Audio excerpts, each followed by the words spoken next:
tardes a todos, sean bienvenidos al Instituto Superior de Derecho Penal. Les da la más cordial bienvenida para la impartición de la primera asignatura correspondiente a la maestría en juicio de amparo y sistema acusatorio. Antes de iniciar, quisimos robar al doctor que hoy nos acompaña para iniciar la clase unos breves minutos, buscando explicarles dos aspectos académico-administrativos que tendremos en esta maestría. El primero de ellos tiene que ver con la nueva forma en que INDEPAC les ofrecerá para poder hacer registro de su asistencia, conocer a su docente, el contenido bibliográfico de la maestría y al finalizar la asignatura la evaluación de la misma. Ustedes recibirán en el grupo de WhatsApp al que se encuentran integrado una liga en la cual cómodamente podrán tomar su asistencia, registrarla, asimismo conocer la currícula de su docente y los materiales de apoyo o complementarios que tendrán durante su asignatura. Cada que tengamos inicio de asignatura, les estaremos enviando esta liga al grupo de WhatsApp. Si alguien no estuviese dentro del grupo, por favor, acercarse a nuestra coordinadora María Elena Muñoz Galván para poder recibir dentro del grupo su número telefónico. El segundo tema, pasando a la siguiente lámina, tiene que ver con los criterios generales que también les haremos llegar a través de la liga del WhatsApp referente a sus registros de asistencia, referente a la asistencia que todos nuestros compañeros a través de videoconferencia deberán realizar. Es muy importante que puedan revisarlos, tenerlos en cuenta y sobre todo poder hacer uso de ellos. El tercer aspecto que se menciona en este documento denominado Criterios Generales tiene que ver con la valoración del conocimiento.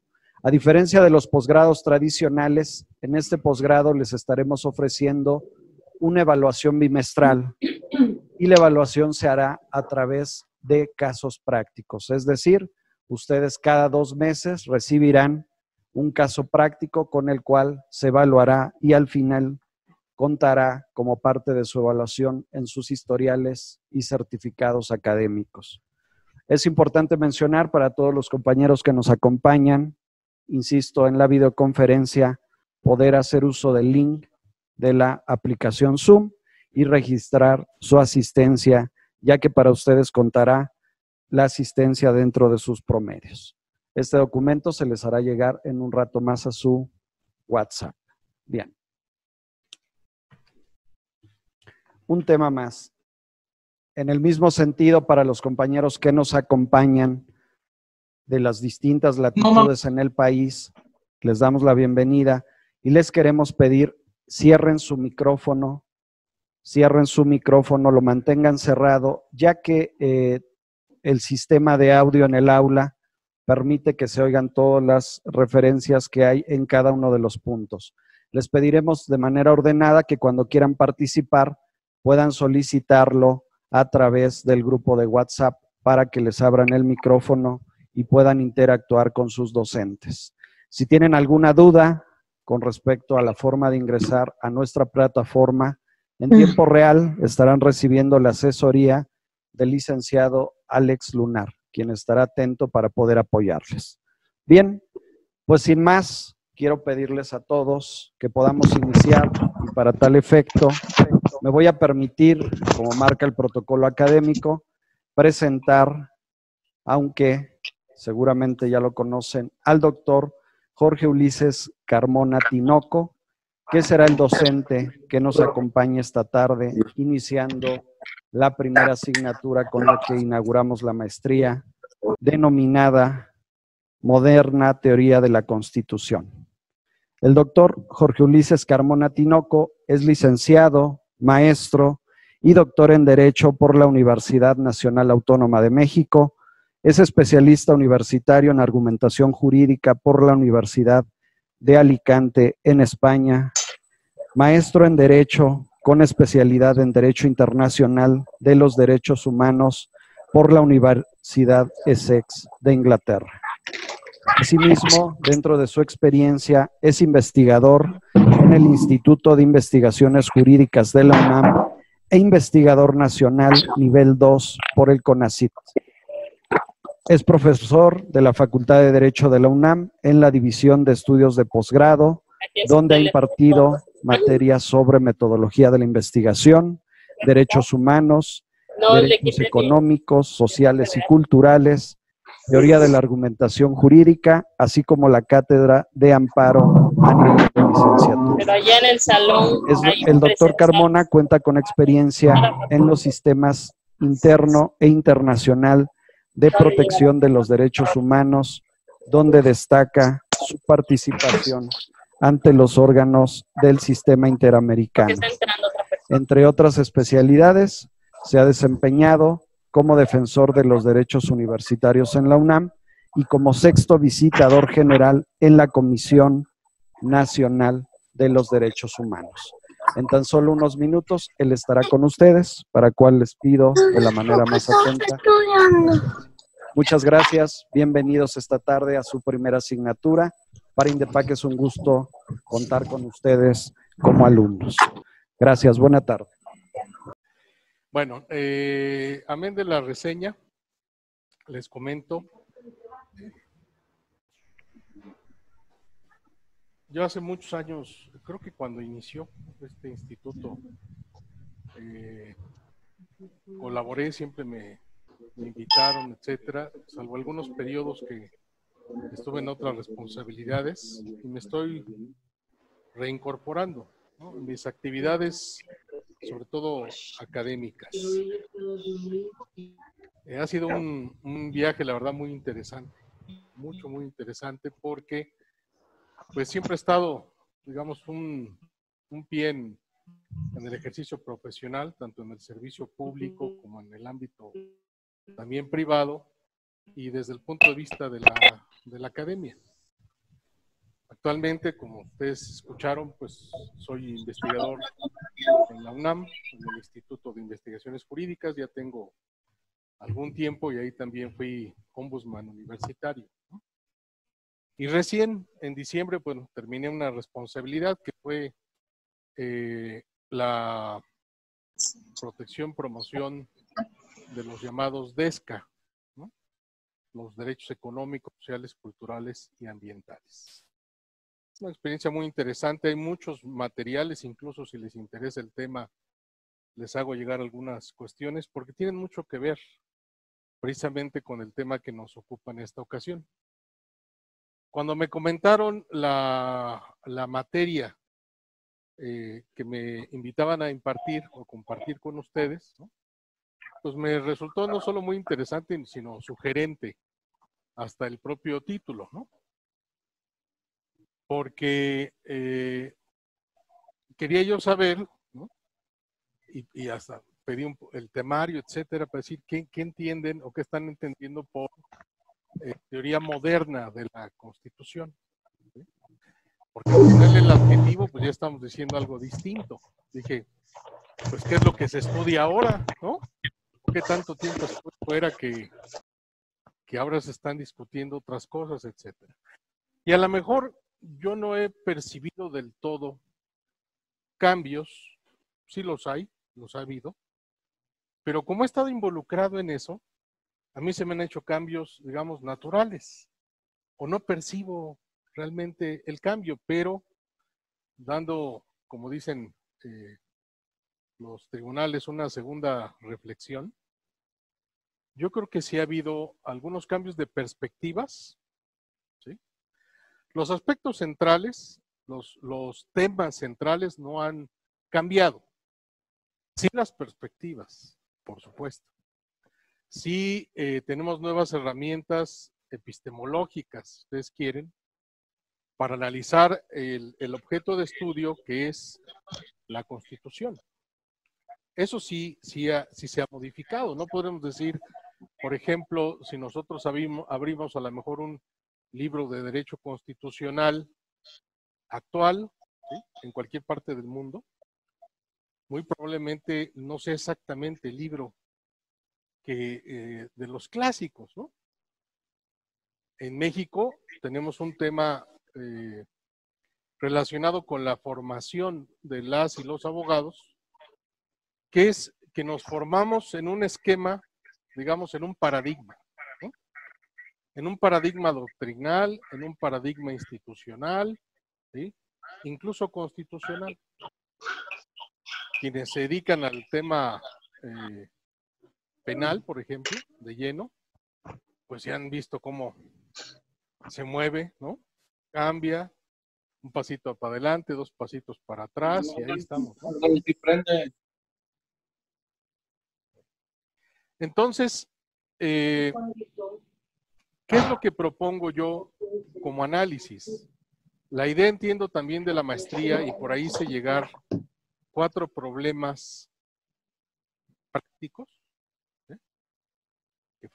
Entiendo que esa es la cuestión, pero yo les diría, como alguna vez escuché, nada hay más práctico que una buena teoría.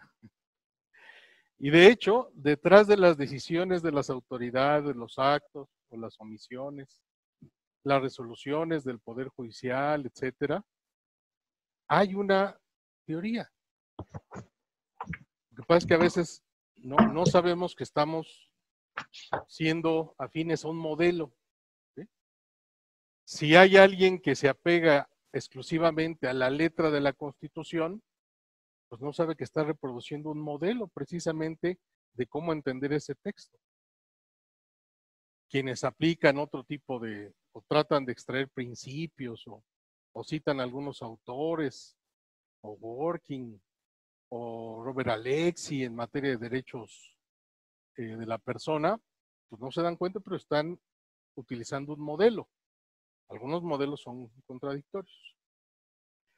Entonces, lo que hice fue elaborar, tomando en cuenta el temario, pues una visión de lo que yo consideré que podría ser de utilidad o de base. Este es el primer módulo, ¿no? Y van a haber muchas otras cosas más. Pero los elementos que yo consideré los más básicos de estos temas. En este sentido, también hice llegar recién, a lo mejor por eso, no sé si los hicieron llegar o no, pero materiales estuve todavía recabando.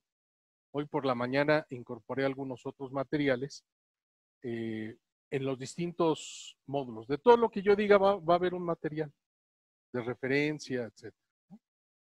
Me gustaría que fuera unas sesiones, pues ahora sí no tradicionales, sino más modernas, que es pues a partir de la interacción. Porque vaya si estos temas son discutibles, ¿no? Cuando veamos, por ejemplo, el tema de la clasificación de las constituciones, pues uno necesariamente tiene que preguntarse en qué, digamos, en qué clasificación se encuentra nuestra constitución actualmente. Y ahí pues habrá puntos de vista, ¿no? O sea, simplemente en el tema de si es una constitución real o una constitución semántica o nominal, pues ahí dirán, pues depende de la eficacia, y algunos tendrán buenas experiencias y otros malas, ¿no? Entonces son temas, algunos polémicos, incluso la propia doctrina, pues no es unánime. O sea, hay puntos de vista dentro de la doctrina, etc. Y lo interesante de todo esto es que en efecto todos estos temas, tarde que temprano, los puede uno ver en casos reales, en casos concretos, ¿no? De los casos más emblemáticos para este tema, pues son cuando impugnamos la constitucionalidad de una norma. Es ahí donde se pone a prueba nuestra concepción de lo que es o debe ser una constitución, nuestra concepción de hasta dónde puede llegar o no una norma, o hasta dónde una norma es o no compatible con el texto de la propia Constitución. En este sentido, yo tengo una vena por ahí muy importante que ha sido el tema de derechos humanos. Llevo un cuarto de siglo en ese tema. Lo he visto teóricamente, lo he visto en la práctica, etcétera. y ese está vinculado con otros, ¿no? División de poderes, los temas de supremacía, etc. Y en la actualidad, decía yo, muchos de esos temas están como que conviene volverlos a visitar, ¿no? Con ojos más o menos frescos, una nueva actitud. Les voy a juntar precisamente unos materiales que hablan de esto. No lo comparto necesariamente en la nomenclatura, sí en el fenómeno, el tema del neoconstitucionalismo, ¿no? La nomenclatura no me satisface, porque si yo siento, les digo que eran temas que ya estaban. Que sea una cuestión de eficacia, eso es otro tema, pero eso no sé si te alcance para construir una nueva teoría, no sé. Y hablando de temas más elevados. Lo que no localicé, y porque quería compartir con ustedes también, era una obra española, tengo volteada de cabeza la biblioteca ahorita, pero una obra española que hablaba sobre el tema, o que analizaba estos temas desde el punto de vista de la filosofía del derecho. Pues una especie de filosofía del derecho constitucional. ¿Alguna vez han visto un libro sobre eso? Está raro, ¿no? Pero sí, en efecto, todos estos temas también tienen que ver con aspectos teóricos. De hecho, el cambio de concepción, digamos, del constitucionalismo tradicional a lo que llaman neoconstitucionalismo, pues es tratar un acento en la eficacia de la Constitución, ¿no? Que vuelva a retomar su valor jurídico normativo. ¿Qué es lo que vamos a ver entonces en estas dos sesiones? Voy a estar el día de hoy y voy a estar con ustedes la siguiente semana, ¿sí? Prometo llegar en tiempo, ahora sí me falló el cálculo. Y todo se empieza a veces ¿qué dije? Como la historia esta de los dos hermanos, ¿no? Que un hermano les encarga el papá algo y un hermano de plano dice, no, yo no lo voy a hacer, pero termina haciéndolo. Y el otro dice, no, sí, claro, lo voy a hacer, y no lo hace. Entonces, ¿cuál cumple finalmente a la voluntad? Pues por tratar de llevar todo el material, miren, lo traje en USB, lo traje en esta máquina, lo traigo en el iCloud, etcétera, etcétera. Y pues veo que el archivo tiene algunos temas, ¿no? ¿Pero ya? Sí. Ándale, pues. No me acuerdo. No, está abierta, mire. ¿Sí? Ándale. Si no, no hay problema. O sea, no es. A ver, la presentación es una guía nada más. Yo utilizo siempre mapas mentales. Incluso se van a quedar así como, ¿y eso qué es? No, bueno, pues es que es un mapa, ¿no? Pero a ver si lo logran descargar. Si no, lo podemos platicar. Bueno. Yo lo dividí en 4 grandes temas que quiero compartir con ustedes o podemos platicar e interactuar, sobre todo porque ustedes ya son profesionistas, tienen una trayectoria, tienen una experiencia, puntos de vista, ¿no? Y eso es lo que enriquece las sesiones, ¿no? Eso es precisamente, no estamos en México acostumbrados a debatir, ¿no? A externar, cada quien tendrá su expertise, pero pues el primer tema me parece que es retomar todo lo que es la cuestión relativa al concepto mismo de constitución. Eso no es un tema nuevo, es un tema que ustedes se encuentran en cualquier libro de derecho constitucional, tendrá que hacer referencia al concepto de constitución. Las distintas nociones acerca de lo que es o no es una constitución. Vamos a ver que la Constitución se puede estudiar desde muchos puntos de vista, ¿sí? No solo, incluso en el ámbito del derecho, no somos el monopolio, ¿no? También pueden ver la Constitución un filósofo, como les decía, un sociólogo, etcétera. Un internacionalista también, por supuesto. Entonces, es una visión acerca del concepto. Después, vamos a adentrarnos un poco más a platicar sobre cuál es el origen de las constituciones. Eso es nada más recordar, no me voy a clavar en eso, sino recordar que como fenómeno histórico, pues tuvo un origen, incluso un origen que a veces puede hasta sorprender. Yo les diría, pues el derecho constitucional nació del derecho privado. Así de sencillo. Y más allá de ya las historias de esto de plasmar en un solo documento, ¿no? O documentos. O incluso no plasmarlo, como los casos de Inglaterra y otros, Nueva Zelanda, creo, etcétera. Es un gran paso de la humanidad. Entonces, hay un origen. Eso es solo un comentario. Después tenemos que ver cuál es la finalidad de la Constitución. Ahí sí será discutible, ¿no? ¿Cuál es la utilidad de una Constitución? ¿Cómo el documento constitucional, cuáles son los elementos básicos? Y eso depende del concepto que tengamos, son los elementos que contiene usualmente una Constitución.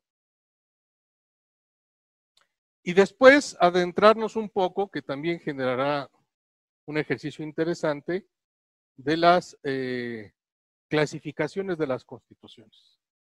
De todo esto, les digo, habrá un material, ¿sí?, que he estado, recopilé. Muchas cosas están en línea, ¿no? Ahí en la propia biblioteca virtual de la UNAM, del Instituto de Investigaciones, hay muchas cosas. Y en ciertas cosas podemos recurrir todavía por lo que podemos llamar los clásicos, ¿no? Obras del doctor Carpizo, del maestro Fixamudio, etcétera, que no han perdido vigencia. Es más, cuando veía yo el trabajo que hizo el doctor Carpizo sobre la clasificación de las constituciones, decía yo, bueno, si yo quisiera, ¿no?, si me atreviera, o algunos de mis colegas, a tratar de modernizarlo, ¿qué le podríamos agregar o no? Pues tendría yo que generar una nueva forma de clasificar las constituciones, ¿no? Lo cual no es algo fácil, ¿no?, si se quiere hacer metodológicamente bien. Entonces, vamos a ver esa parte y termina un primer punto. El segundo tema es adentrándonos un poco más en lo que yo llamo los principales temas o elementos de la Constitución mexicana, o el tema a México, ¿no? Uno, tenemos que ver un poco, entender de dónde venimos constitucionalmente. Eso explica muchas cosas y complica muchas cosas, ¿eh? Porque hay que decirlo, no somos realmente originales en el tema constitucional, ¿no? Es más, en nuestro derecho mismo, ¿no?, hay que reconocerlo. O sea, nuestro derecho se ha abrevado del derecho español, sin duda, ¿no? Después de 3 siglos de dominación, pues no hemos ni siquiera empatado el marcador. Llevamos 2 siglos apenas de libertad. Imagínense ellos que tuvieron 7 siglos de dominación árabe, ¿no? Entonces, el derecho francés, por supuesto, hay muchas cosas del derecho francés en el derecho mexicano. Nuestro propio derecho privado, civil, pues es de allá. El derecho norteamericano, sin duda. Yo no diría, pero son 2 sistemas distintos. Pues sí, pero aquí nos las ingeniamos para traer esas figuras desde la propia Constitución. Y otros derechos que han ido influenciando, ¿no? Ahora en materia penal, según entiendo, no es mi disciplina, pero pues los alemanes, ¿no? En el procesalismo, pues los italianos. Entonces, hay que reconocernos y saber de dónde vinieron las cosas y qué utilidad tiene eso, hasta para la práctica, ¿no? Después vamos a ver ya las partes propias de la Constitución actual, los grandes temas como son supremacía, cómo está actualmente el tema de la supremacía, qué se está hablando, qué se está diciendo, desarrollando, etcétera, sobre todo tratándose de temas relacionados con derecho internacional. Es todo un tema, ¿eh? Y va a estar muy interesante esa parte. El tema de división de poderes, que en realidad, pues, salvo el esquema tradicional, que todo el mundo dice, bueno, pues sí, son 3 y, bueno, ¿y los autónomos dónde quedan en este tema? ¿Sí? Sí son 3 desde el punto de vista formal y desde el punto de vista material, todos hacen de todo.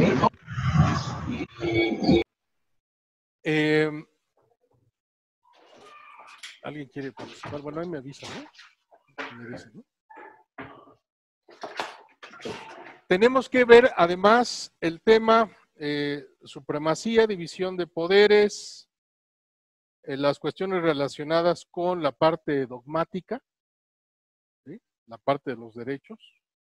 Todavía no termina de aterrizar esa gran reforma que hicieron en 2011, no se ha entendido por diversas razones. Y vamos a ver también, bueno, otros temas relacionados con el contenido de la Constitución en esa parte, como una especie de fotografía, ¿sí? Actual. Y luego vamos a agregar 2 temas más, que es lo relacionado con la defensa de la Constitución. Aquí, y hace poco lo dije en una conferencia, de verdad, no olvidemos a nuestros clásicos, porque realmente no ha cambiado gran cosa, porque ahí está la estructura teórica. ¿Se puede mejorar? Sí. ¿Se pueden dar nuevas explicaciones? Claro. ¿Sí? O sea, cuando algunos de estos autores hicieron sus trabajos, pues no estaba tan fuerte el tema del derecho internacional. Es más, algunos siento como que no le entendían muy bien a esa rama. Es ese. ¿Está como presentación? ¿O como qué?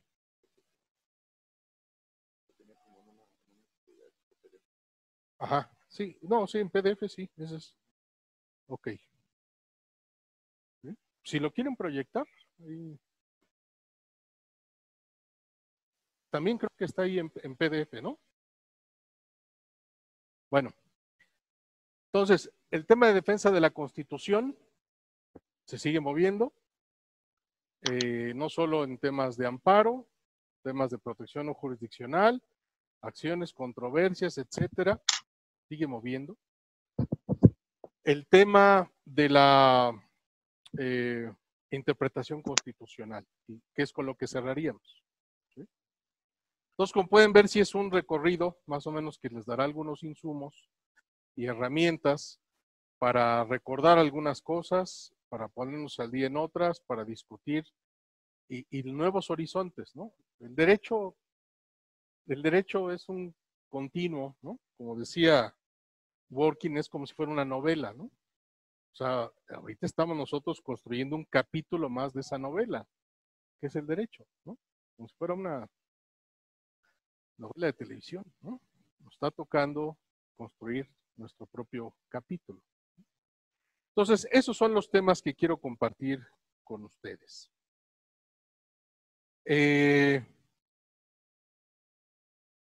Ahorita vemos. Yo les voy a mandar, utilizo los mapas y eso, y los guardo en PDF y en PowerPoint porque es un rollo. Además, el programa es un programa que no, las computadoras no lo traen, ¿no? Entonces lo tengo que estar convirtiendo, etcétera, pero se los van a hacer llegar. Entonces, si ustedes no disponen otra cosa, comencemos un poco a ver el tema de los significados de la Constitución. ¿Sí? Yo, con algunas características interesantes en el sistema mexicano, no mencioné esto, pero también hay un apartado que tengo aquí que le llamo los límites de la Constitución.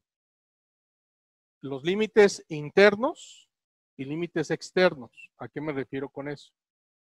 Que no debemos dejar fuera, se ha estado apagando últimamente, pero no debe quedar fuera, el tema del derecho constitucional local. Tuvo una fuerza así de repente, no sé, como digan, se puso de moda, ¿no? Hubo eventos, libros, etcétera, y de repente otra vez como que se apagó el tema. ¿no? Pareciera ser que el derecho local no existe. El derecho constitucional local, y perdón, pues es igual de importante, ¿no? Es un límite interno de la Constitución Federal, también el derecho constitucional local. Por más que queramos adaptar o decir que el constitucional pues, siempre debe estar acorde con el federal. Eso es obvio por cómo estamos conformados. Y en el exterior, el límite exterior, pues es la relación entre Constitución y derecho internacional. O sea, ¿cuál es el límite de la Constitución hacia afuera? Pues eso no sé si lo puede determinar la propia Constitución, sino más bien desde el ámbito internacional habrá ciertos límites y temas muy interesantes. Bueno, vamos con el tema, les decía yo, el primer tema, que sería el significado de Constitución.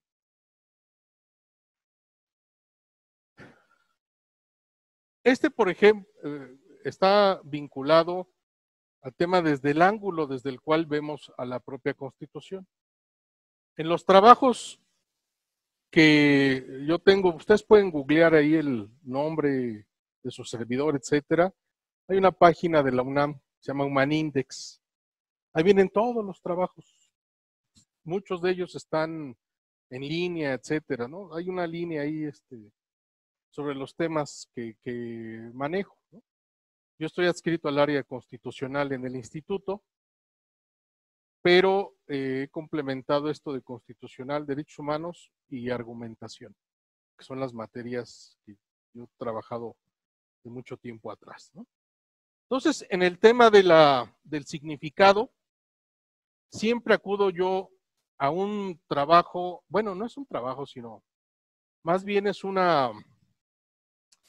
la presentación que hizo el doctor Carpizo en una de las ediciones de la Constitución comentada. Ustedes saben que la UNAM y el Instituto de Investigaciones tiene una edición de la Constitución comentada.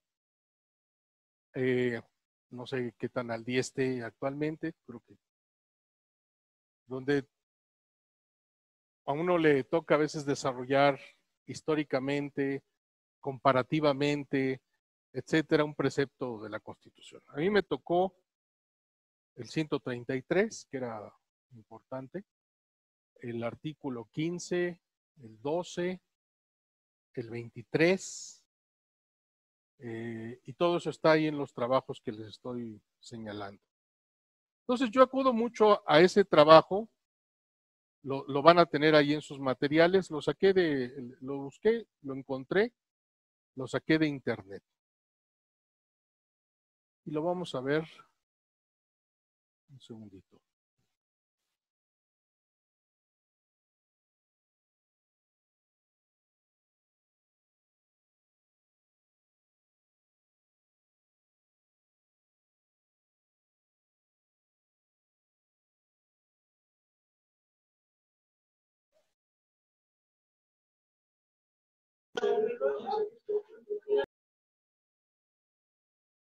Cuando yo empecé aquí no necesitaba esto. Y ahora ya. Le toma el llavero, abuelita, ¿no? A ver.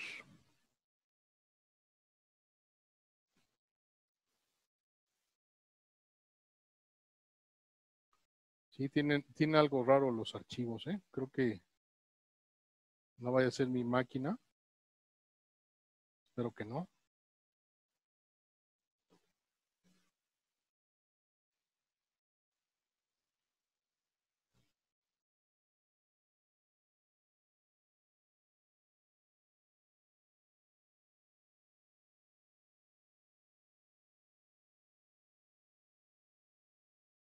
Pues sí, aquí se ve bien. Bueno, lo voy a utilizar este.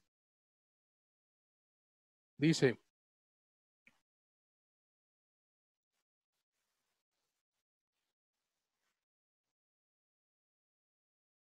y lo comentamos, la Constitución ha sido contemplada desde diversos puntos de vista.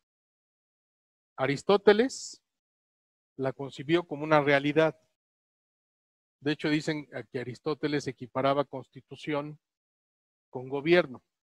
Si ustedes ven las obras, o ven algunas obras de Aristóteles, se van a encontrar con que hay la Constitución de los atenienses, por ejemplo, y algunas obras así, y dicen, bueno, pues entonces es mucho más antiguo esto. Sí, nada más que ellos la concibieron en un principio de cómo estaba conformada la realidad de cada una de las ciudades-estado griegas. Entonces, Aristóteles la concibió como realidad, como organización y como lege ferenda. ¿Qué es la lege ferenda? ¿O cuál es su opuesto? Yo lo utilizo a veces hasta en el litigio. La lege ferenda se contrapone a la lege lata. No sé si lo han escuchado. La lege lata es, vamos, la norma en todo aquello que expresa. La lege ferenda es lo que debería expresar, ¿me explico? O sea, y yo lo utilizo para cuando veo alguna opinión, dije, bueno, una cosa es lo que dice la disposición y otra cosa es lo que opina la contraparte que debiera decir. Esa es lege ferenda. Eso no es necesariamente derecho, sino un deseo. Es que aquí no debería decir esto, debería. Debería, pero lo que dice es otra cosa. Entonces, ese es un dato. Luego, dice, la sal la definió como la suma de los factores reales de poder de una nación. No sé si han tenido oportunidad de leer a Ferdinand Lassalle. De hecho, es un trabajito muy pequeño, ¿no? En donde, pues más bien hace y su frase se utiliza mucho, ¿no? Hace una descripción, más bien un poco entre política y sociológica, ¿no? Es decir, la Constitución no es el texto. La Constitución real de un Estado son los factores reales de poder. ¿Tiene razón? Pues desde el ángulo que lo ve, sí. O sea, la realidad es qué somos nosotros como nación, quiénes realmente ejercen el poder. Algunos dirán, no, pues de acuerdo con la Constitución, el poder se divide, ¿no? Y otros dirán, oiga, ¿y el papel que juegan las grandes corporaciones, los centros reales de poder? ¿La iglesia no ejerce poder? ¿No tiene un peso? ¿Podría yo describir el Estado mexicano sin ese peso? Algunos dirán el peso de la sociedad civil, ¿no? Entonces, dice, la suma de los factores reales de poder, eso es la Constitución a la sal, ¿no? Interesante, ¿no? Ya cada quien tendrá ahí punto de vista de hasta dónde, o quién es como decir, quiénes realmente gobiernan México. Algunos dirán, no, es una oligarquía, ¿no?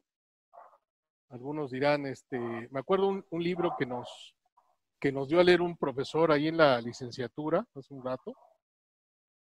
Era un libro precisamente que decía, ¿quién gobierna los Estados Unidos? Y lo que el libro realmente planteaba era esto, que en los Estados Unidos se nos presentan siempre como una especie de dicotomía, ¿no? O sea, siempre vienen dos en cada bolsita, ¿no? De cada tema. Por ejemplo, en materia, los demócratas tienen los republicanos, ¿no? La Pepsi, la Coca-Cola, ¿no? Y que siempre se presentaba así. Entonces, este cuate lo que hace es un análisis. Es un análisis de atrás de esas corporaciones, ¿quién realmente gobierna? Y la conclusión a la que llega es que es un mismo grupo, ¿eh? sea, todos son tan cuates como siempre. Tú ves que hay oposición, disparidad, ¿no? Por eso esas leyes antimonopolio, así como que... No, Microsoft no puedes, tienes que dividirte, ¿no? Eso es lo mismo, ¿no? Llegado a cierto nivel, son lo mismo. Hay una apariencia de rivalidad y de opciones, pero más arriba, lo mismo. Ese es ese punto de vista, ¿no? Bueno, me estaban diciendo que que hay que hacer un breve receso, ¿no? Si no tiene inconveniente, y ahorita continuamos y sirve que veo algunas cosas técnicas, ¿no? Muchas gracias.